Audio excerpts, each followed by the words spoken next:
Welcome to information Tamil. இப்போ இந்த வீடியோவில் என்ன பார்க்க போகிறோம் அப்படின்னா, டிப்ளமோ ஆன்லைன் எக்ஸாம் தேர்வு எழுதி முடித்த மாணவர்கள் அடுத்தது அந்த ஒரிஜினல் ஆன்சர் ஷீட்டை எப்படி நம்ம கொரியர் பண்ணோம் அப்படின்னு தான் பார்க்க போகிறோம். அதற்கான கவர் பேஜ் லிங்க் தான் இது. அதில் என்ன பார்த்தீங்கன்னா, கவர்மெண்ட் ரெக்கார்ட்னு போட்டு board examination December 2020, register number, name of the candidate, branch code, subject code, date of exam.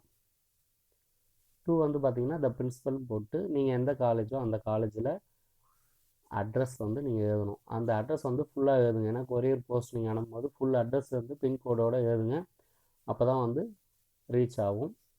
From address உங்களோட அட்ரஸ் எழுதும்போது உங்களோட நேமு, உங்களோட வீட்டு அட்ரஸ் கரெக்டாக எழுதுங்க. ஏன்னா இன்கேஸ் ரிட்டன் வராமல் இருந்தாலும் கிளியராக அது வரணும். மேக்ஸிமம் நீங்கள் ரிட்டன் வராது இருந்தாலும் நீங்கள் தெளிவாக எழுதும்போது உங்கள் ஃபோன் நம்பர், கான்டாக்ட் நம்பரோட எழுதி அனுப்புங்க.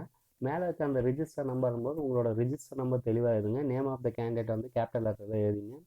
பிரான்ச் கோடு ஒவ்வொரு டிபார்ட்மெண்ட்டுக்கும் கோடு இருக்குது. உதாரணத்துக்கு சிவில்னா 1010, மெக்கானிக்கல்னா 1020, ஆட்டோமொபைல்னா 1021, ட்ரிபிள்இனா 1030, இசினா 1040, ஐடினா 1046, கம்ப்யூட்டர் சயின்ஸ்னா 1052, பார்ட் டைம்னா மெக்கானிக்கல்னா 3020, ட்ரிபிள்இனா 3030.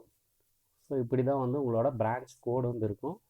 சப்ஜெக்ட் கோடு நீங்கள் அன்றைக்கி தேர்வு எழுத போகிற சப்ஜெக்டோடக்கு தனியாக கோடு இருக்கும். அந்த கோடு நீங்கள் எழுதணும்.